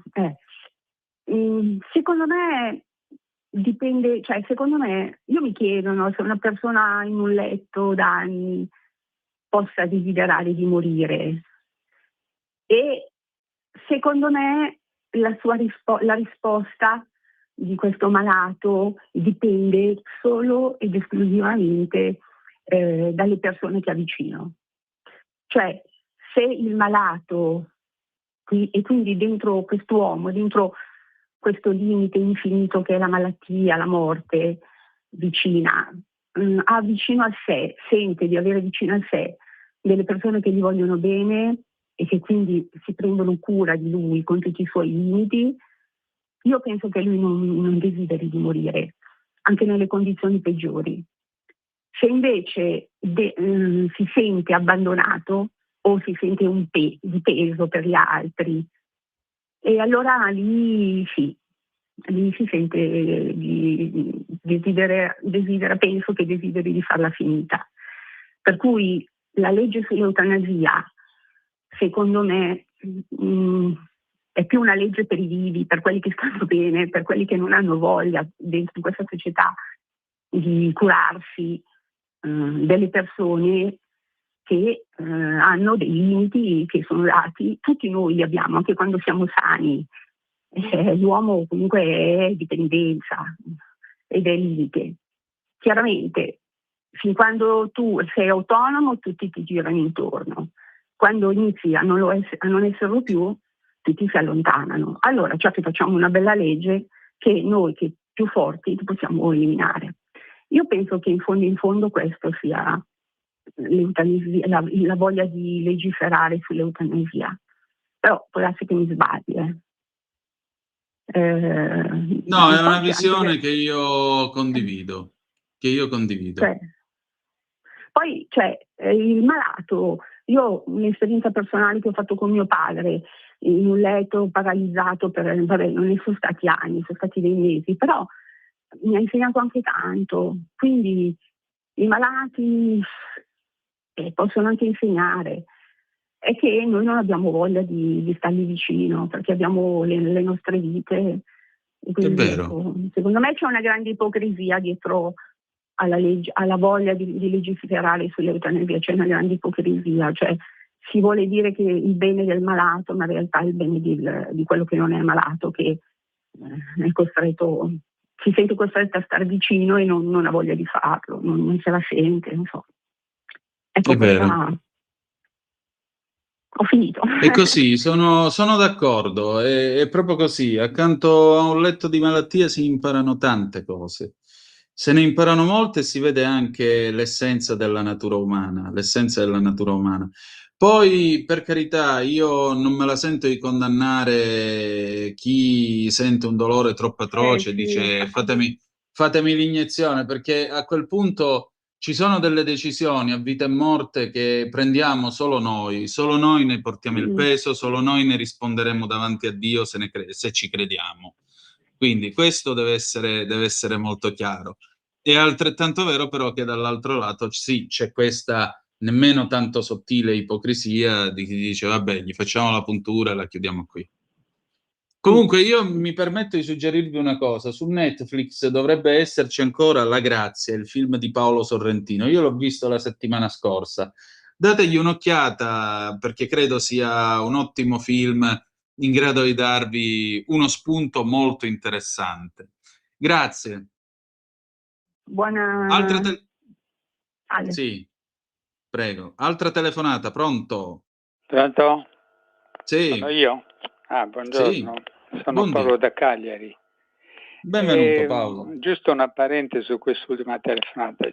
Certo la scelta è personale, però, come dire, Gesù ci dice l'amore, no, la gioia assoluta, la gioia piena ve la do io. Quindi, secondo me, chi è fuori da questo discorso è solo nella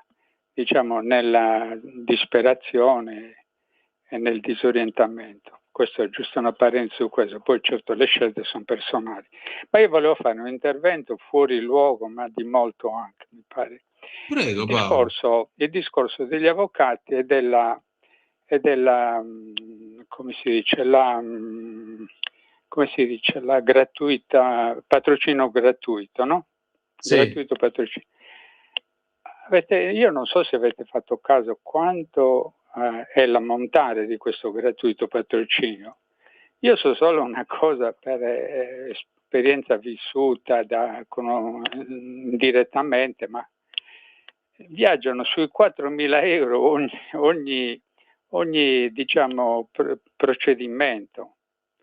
Io dire 4.000 euro, certo che se lo Stato, io ho fatto un po' un collegamento, se lo Stato gli dice ti do 600 e passa euro per convincere lo straniero ad andarsene, secondo me non raggiungerà mai l'obiettivo, perché a un certo punto il gratuito patrocinio supera di molto la convenienza. Questa è un po' una mia riflessione, la lancio così a tutti quanti e lascio un po' agli eventi, insomma, cosa può succedere. Non so se lei è al corrente ugualmente di queste cose, comunque vabbè, io la dico, tante cose belle. Un'altra cosa, dispiace anche a me che lei termini, a parte tu, è un'altra impronta di giornalismo, non aveva la stessa caratteristica, insomma, era un altro tipo di giornalismo il suo. Comunque la ringrazio e vabbè, le cose vanno così. Buone cose, saluti. Grazie. Ognuno naturalmente fa il programma dal suo punto di vista e dal suo modo di fare giornalismo. A qualcuno può piacere, a qualcuno no. La cosa più importante, io credo, nella vita è che quando tu fai una cosa ci devi mettere l'anima, perché mi permetto di ricordarvi Giovanni Arpino in Azzurro Tenebra. È sull'anima che si gioca tutto. Qualcuno da qualche parte capirà. Tu però mettici l'anima.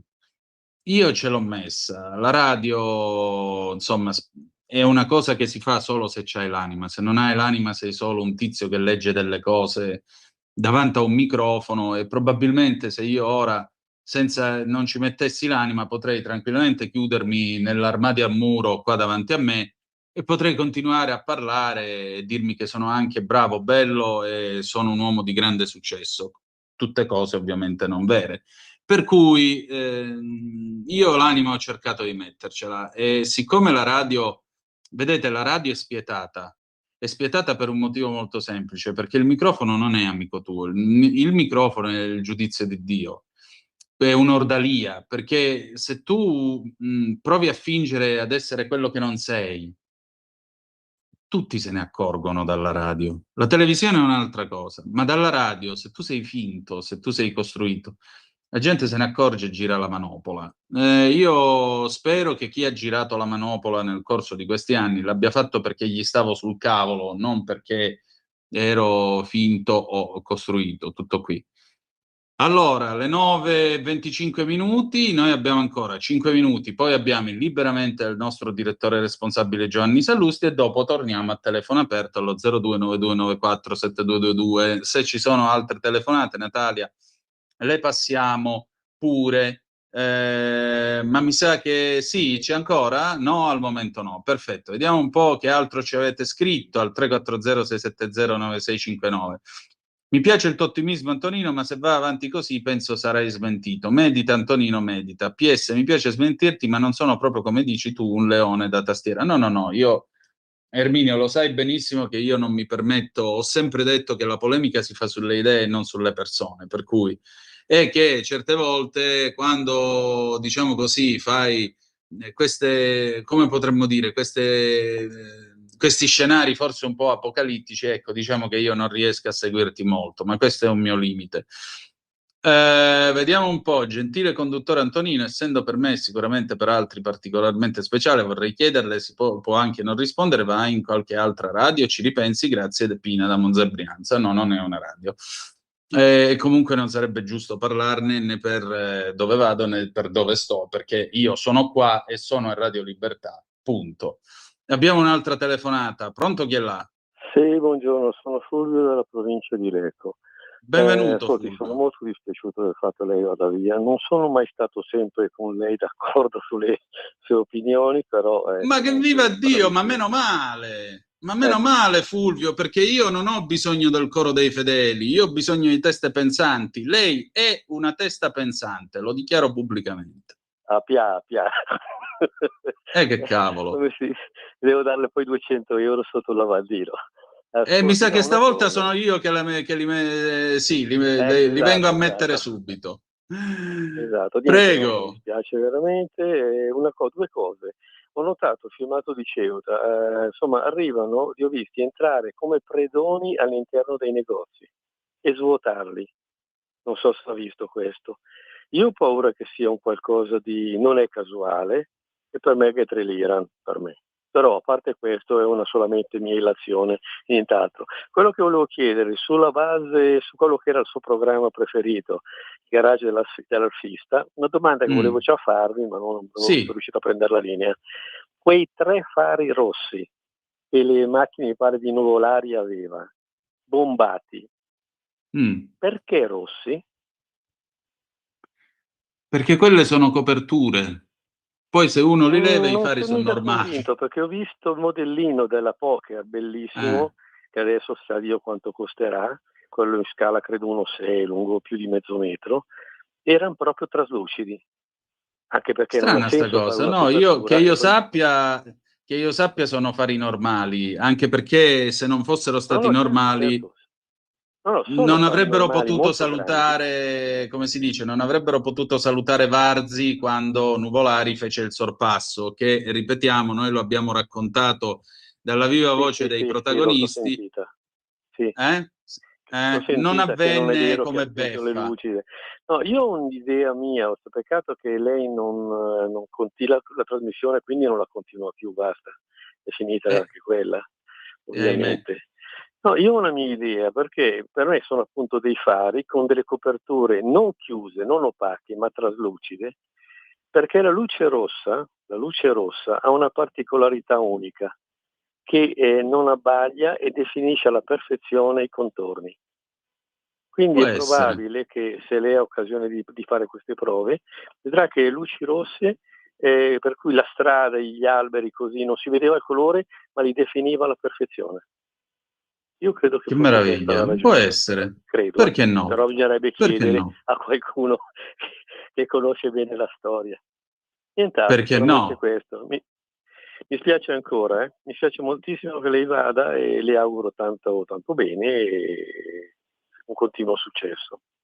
Grazie e buona giornata.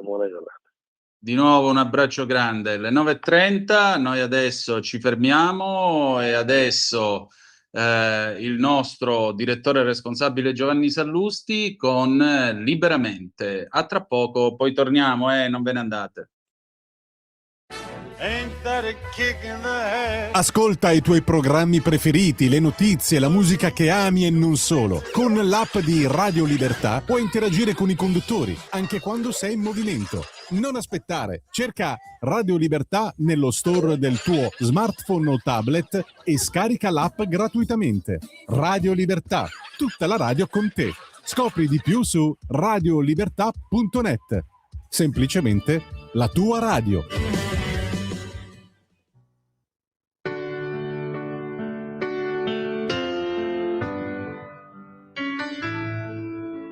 Va ora in onda Liberamente. Variazioni e scorribande con Giovanni Sallusti. Eccomi qua. Sono venuto a vedere lo strano effetto che fa la mia faccia nei vostri occhi e quanta gente ci sta. Buongiorno a tutti e bentornati a Liberamente, variazioni e scorribande qui su Radio Libertà.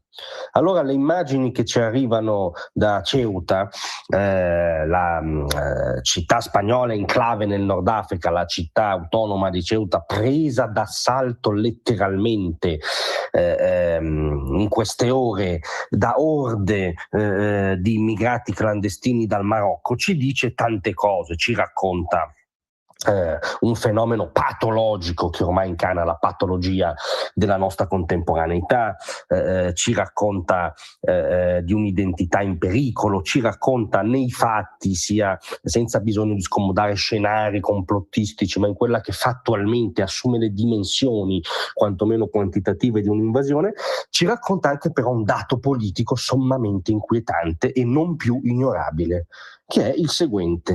Oggi uno dei principali pericoli per l'Europa, non per gli uffici dei burocrati dell'Unione Europea, per l'Europa come storia, realtà geopolitico-antropologica, identità, popoli, è rappresentato dal leader di uno dei paesi europei, dal premier spagnolo Pedro Sánchez, che è ufficialmente un pericolo per l'Europa nel senso extra burocratico di cui sopra, perché le sue politiche, la sua allucinazione ideologica delle porte non aperte, ultra spalancate, l'accoglienza come dogma, l'integrazione come pratica acefala e irriflessa, ha prodotto tra l'altro le scene di queste ore a Ceuta. Le ricordiamo, 5 chilometri di serpentone umano, migranti che arrivano a nuoto aggirando il frangiflutti che divide la città autonoma dal territorio marocchino, dichiarazioni della Guardia Civile: siamo sopraffatti, siamo al collasso totale, tant'è che al 97esimo il governo Sánchez sta valutando di mandare l'esercito, cioè dopo aver lasciato questa città autonoma completamente da sola, in balia di questa invasione di fatto anomala, dopo aver praticato politiche tutte tese all'accoglienza indiscriminata, aver fatto retorica che sostanzialmente invitava chiunque a venire in Spagna da ovunque, dopo tutto questo ora stanno valutando di mandare l'esercito. Pensa tu, quindi c'è un problema a spalancare le porte in modo indiscriminato. Ora vedremo cosa succederà a Ceuta. Quello che deve succedere in Italia è quello che hanno posto con forza sia il Presidente del Consiglio che il Ministro Salvini, ricordando anche la sua esperienza personale, per cui lui è stato sbattuto al banco degli imputati per aver difeso i confini nazionali, quindi l'ottica opposta al lassismo di Sánchez. Addirittura Tajani su questo tema ha dato un segno di vita politica concreta, tutti hanno chiarito che diventa prioritario, diventa un'esigenza nazionale sospendere Schengen con la Spagna, perché se la leadership spagnola ha deciso scientemente di prestarsi a un'invasione e di suicidarsi in quanto al di là dell'importantissima questione identitaria storica, c'è anche una questione di tenuta minima del tessuto sociale, per cui non è che come scrive Il Mondo in poche ore 20.000 migranti possono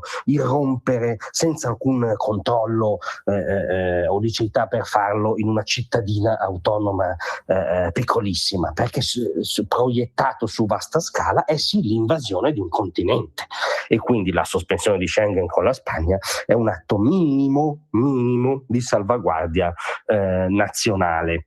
E poi ricordiamoci che anche noi abbiamo i nostri Sanchez, perché non tantissimo tempo fa, era nell'aprile scorso, Elly Schlein si recava trionfalmente alla reunion di Barcellona dei progressisti europei e globali, mostrando parole d'ordine tipo con Sanchez per dire che un altro mondo è possibile. Ecco, il loro altro mondo possibile, quello per cui lavorano, è quello di Ceuta, cioè non è un mondo, è il disordine sistematico, l'abdicazione totale a qualunque atomo di convivenza civile, in primis peraltro negli interessi degli immigrati regolari, veramente integrati. È il caos, il loro altro mondo possibile è il caos, e in questo momento il premier spagnolo agisce come un appunto agente del caos, ed è una minaccia per l'Europa e per i paesi europei come il nostro. Il loro altro mondo possibile è Ceuta. Ricordiamocelo sempre. Grazie a tutti, vi aspetto stasera alle 18. Tra un manifesto e lo specchio.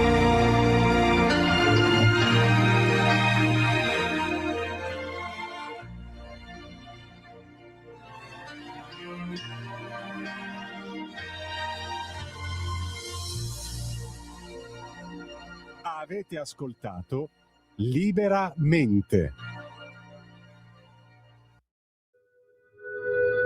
Radio Libertà. In un mondo in cui i mezzi di informazione vanno verso una sola voce, una radio che di voci vuole averne tante.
ويلات يندر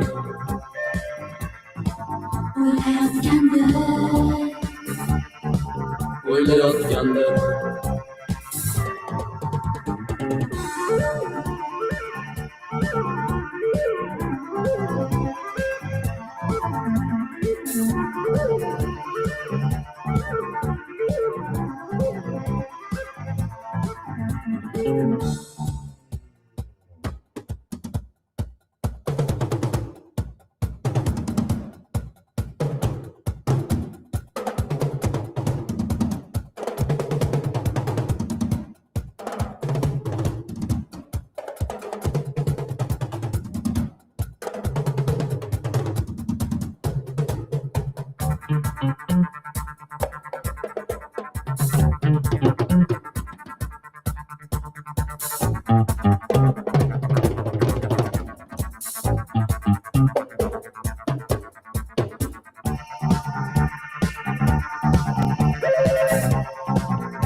Qalbi yıldızlar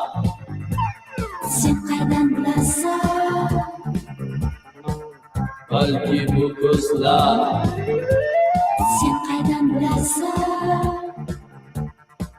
Balki kek oğlan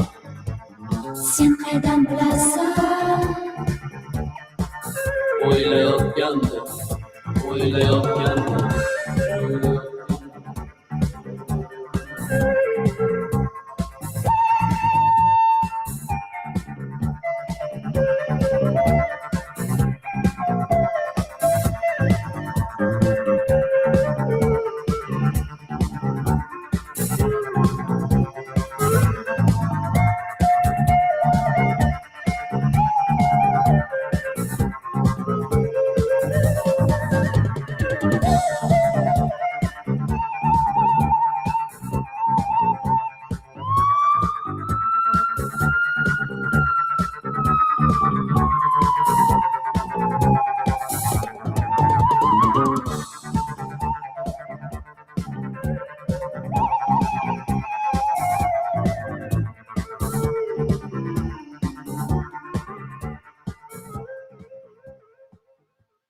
Di nuovo a te la linea, Antonino.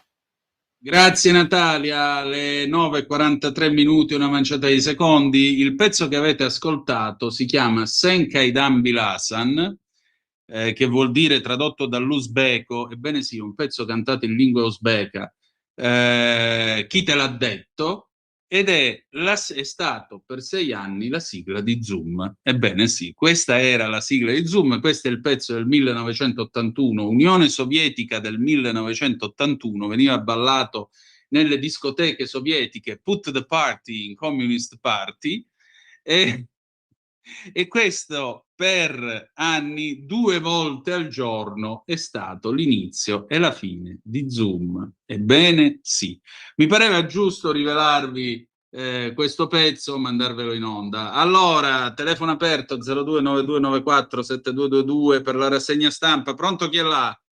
Buongiorno, Vittorio sono. Oh, Vittorio carissimo, ciao. Io mi sono allontanato 3 giorni perché mi sono spostato nella zona di Agrigento per svendere, regalare appartamenti a mare perché mi sono stufato, non ho mai preso un affitto, ho affittato a quelle di colore. Questa è una storia mia personale, i quali mi hanno lasciato nonostante il contratto di locazione 3+2 agevolato con la Suria CGL. Praticamente, altrimenti non ti fanno pagare il 20%, $10 versa, 22, insomma, ho avuto avventure con tutti i contratti, mi hanno lasciato cose, mi hanno creato debiti per 1 anno, 2 anni. Io non sono un buon proprietario, sono un cattivo proprietario, perché io non ci andavo quando avevo ispirato e tutti hanno fatto il pacco, 2 anni, 3 anni, più tutte le rotture. E chi ci va a fare? Chi ci ti segue? Che cosa deve sequestrare? Niente. Comunque ho avuto questo, devo distruggere, io non ci vado più in quel paese. Il paese è stato bellissimo, paese che funzionava quando ero ragazzino, prima di venire a Palermo e lavorarmi qua, poi studiare qua e lavorare qua, l'ho lasciato, che era un sogno. L'hanno completamente finito, del porto, delle spiagge. Ci misero i cementi nelle spiagge dentro il paese, la cittadina, e ci costruirono il zono turistico, ci hanno fatto il supermercato prosciugando il mare. Dico, tutti gli uffici devo andare, quindi devo andare via, ho la mia età, non posso fare. Quindi non ho, tra l'altro la zona neppure è coperta, non è che tu riesci a telefonare, ci sono zone d'ombra completamente e non riesci neppure a parlare al telefono. Quindi non ho potuto seguire la radio, che io seguo sempre, la radio nostra, diciamo, di conoscere perché partecipo.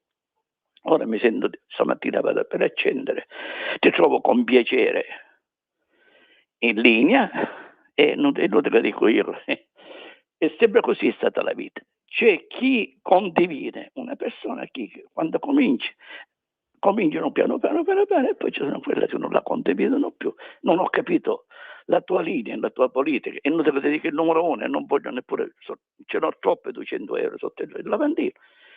Sei uno dei più grandi, è una persona competente, una persona che ha la sua cultura, una persona che risponde, un'educazione. Non ti posso fare complimenti, perché se avessi a fare da 1 a 10 io te darei 10, non c'è dubbio su questo discorso. Comunque, e sento dire che tu non ci sei più, non lo posso, non so niente, stacchi, diciamo, sono motivi tuoi personali, possono essere anche motivi politici, questo non lo voglio sapere. No, non sono motivi non ci sarei più nella radio nostra leghista. Questo volevo sapere da te.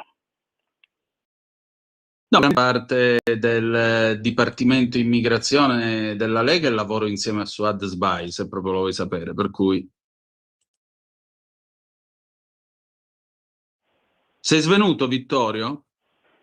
Come? Pronto? Sì, qua sono. Sei ancora tra noi, sì, sei svenuto, Sì, non lo so. Sì. Comunque, senti, fai un appello, l'ultimo regalo. Dice a quelle che hanno i barchetti che vanno a fare una manifestazione nell'Orsetto, non possiamo prendere la benzina, perché non ci vanno mai in Iran. Grazie, Tony. Io penso che sarei facile a rintracciarti, che io ti voglio ascoltare ovunque vai, o giornale, o giornale che o lo compro, perché non dico che mi sono innamorato di te, vai. Attenzione, innamorato non significa il sesso, attenzione a questo, che fino ad oggi siamo ognuno nei nostri sessi. Comunque, ti seguirò, vediamo se posso rintracciarti, ti seguirò sempre, va bene? Va bene, ok, grazie. Tanti auguri, se per te sia nuovo bene, un mondo di auguri, perché è giusto che sia, ognuno vada avanti. Se ti dovessi portare, io pensavo che non metteranno in politica. No. Se verso quella zona il voto, là posso semplicemente trovare qualche parente mio, qualche cognato e indirizzare. Comunque ti abbraccio. Grazie. Seconda telefonata, pronto, chi è là? Sì, pronto, sono in linea. Sì, buondì. Buongiorno, sono Ettore da Palermo, Antonino. Benvenuto. Buongiorno. Mi dispiace che dovessero esserci problemi per cui non la si potrà sentire più sulla radio. No, non c'è nessun problema. Senta, le volevo fare una domanda personale. Le è mai capitato di commuoversi davanti a un film? Davanti a un film? No, perché? Perché ce ne sarebbe uno che, guardi, la farebbe piangere all'infinito, ed è un film francese del 1970, L'Amante. Ci sono Romy Schneider e Michel Piccoli. Buono a sapersi. Io non so se l'abbia mai visto questo film. No. Ecco. Allora è uno spunto, perché siccome so che lei è appassionato di Alfa Romeo, sì, in questo film verso la fine si vede Michel Piccoli che distrugge in un incidente un Alfa Romeo, non so che tipo sia, ma è la fine del mondo quell'Alfa Romeo, la distruggono completamente. Ho detto, se lo vedesse Antonino Danna. Vediamo un attimo che Alfa Romeo. Scusate, una Giulietta Sprint color argento del 59. Credo metallizzata. Sì, è una Giulietta Sprint. Eccola qua, una Giulietta Sprint grigio argento metallizzato, sì, del 59. Completamente distrutta in quel film. C'è la scomunica immediata per chi fa queste cose, sì. Come scusi? Chi fa queste cose viene scomunicato immediatamente. infatti, perché veramente e fra l'altro ha la particolarità che riguardava solamente il codice stradale francese, che ha i fanali gialli. Sì, infatti. C'era questa strana normativa che avevano messo i nazisti durante l'occupazione della Francia, che le auto civili dovessero avere i fari gialli. Siccome nel 40, nel maggio del 40 la Francia era stata invasa dai tedeschi, allora per distinguere le macchine francesi da quelle tedesche avevano imposto questo utilizzo. Sì. È anche vero che a quel tempo usavano il giallo per i fendinebbia in Italia. Sì, andava anche incontro a quella problematica lì, sì. Niente, le volevo segnalare solamente questo. Grazie. Auguroni per una buona estate e niente, eventualmente ci riaggiorniamo. Certamente, grazie ancora, grazie. Allora, bella gente, 340-670-9659, io saluto tutti quelli che mi stanno mandando messaggi di saluto, vi ringrazio molto, di te ricorderò, forse mi mancherà la cultura musicale anni 80, la disco music, prosit Silvio da Torino. Grazie Silvio, prosit pure a te, più 70 che 80, perché già negli anni 80 c'era tutta quell'elettronica che io non ho molto gradito, non ho molto amato, già che ci siamo. Allora, le 9:52 minuti, andiamo a vedere di nuovo le agenzie, andiamo a vedere che cosa sta succedendo, o come si dice dalle mie parti, andiamo a vedere che forno fuma.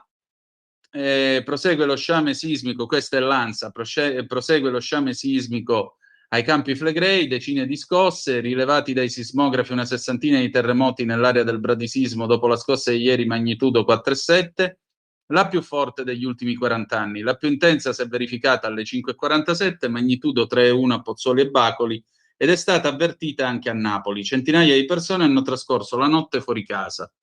Notte di tensione a Ceuta, migrante ferito in una rissa, salgono a 67 i morti in mare.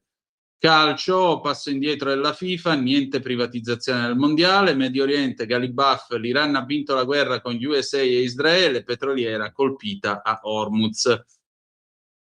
L'Iran non ha vinto un bel niente, il problema è che il presidente degli Stati Uniti è un imbecille, questo è il vero problema. Perché se il presidente degli Stati Uniti avesse continuato a martellare anziché cominciare a straparlare di accordi di pace e di apertura di questo e di quello, probabilmente oggi Galibaf non sarebbe nemmeno dove sta. Ma ahimè, questo succede in un mondo in cui le cose vanno in un certo modo. Nel mondo in cui noi viviamo queste cose non accadono. Allora, andiamo a vedere l'ANSA, a Trani, lettere dalla spiaggia con le vecchie macchine per scrivere, un laboratorio gratuito tra nostalgia per i grandi, scoperte per i bimbi, il rumore del mare, il calore del sole, l'inconfondibile suono del ticchettio di martelletti. A pigiare i tasti di un Olivetti lettera 32 sono le mani di Mattia, 8 anni, una passione per la letteratura e la lettura. Il bimbo è uno dei partecipanti al laboratorio gratuito Lettere dalla spiaggia, inserito tra le attività del progetto Fuori Museo Estate, promosso dalla Fondazione Seca di Trani, responsabile di un museo in cui sono esposte 480 macchine per scrivere. È un viaggio nella memoria per chi ha qualche anno in più, è un'esperienza straordinaria per chi non ha mai avuto a che fare con nastri, molle, martelletti, spiega all'ANSA Graziano Urbano, direttore del Polo Museale Diocesano, che comprende anche il Museo della Macchina per Scrivere. Accanto a Mattia c'è Raffaele, 65 anni e tanti ricordi. Sto mettendo assieme dei pensieri ispirato alla meraviglia che ho davanti ai miei occhi e dalla nostalgia di un tempo passato, dice il 65enne. Mattia invece compone il racconto dal titolo C'era una volta, parla di una zia che faceva karate quando era giovane, ma che ancora ricorda le supermosse, se sussurra. Sono sempre molto colpito dai più piccoli e dalla cura che mettono nello scrivere usando un mezzo così lontano da loro, sottolinea Urbano. Il laboratorio, che sarà replicato il prossimo 8 agosto, è nato dopo la pandemia Covid. A suggerirmelo è stata una foto di Hemingway in spiaggia con la sua Hermes, riferisce Urbano, e allora parlando col cavaliere Natale Pagano, fondatore della fondazione, ci siamo detti: perché non portiamo in riva al mare le nostre macchine? E così abbiamo fatto. Non è la prima volta che le macchine per scrivere lasciano lo spazio museale. È già successo in occasione della giornata inaugurale di Matera, capitale della cultura, quando 40 macchine per scrivere hanno animato un flash mob in piazza, continua Urbano. L'augurio è che i ragazzi smettano di avere i cellulari in mano e inizino ad aprire la mente, a riflettere di fronte alla cosa più bella del mondo, il mare. Scrivere con una macchina con tasti e nastri regala emozioni e fa pensare alla bellezza della vita, conclude. Meraviglioso, veramente meraviglioso, ladies and gentlemen. Si sono fatte le 9:56 minuti. Io vi ringrazio per avermi seguito anche quest'oggi, da lunedì quindi 8:30 a 10:30 la rassegna stampa col sottoscritto, e poi dalle 12 alle 14 Capitaneria di Porto. Il martedì cominciamo alle 12:30, mi raccomando, non ve lo dimenticate.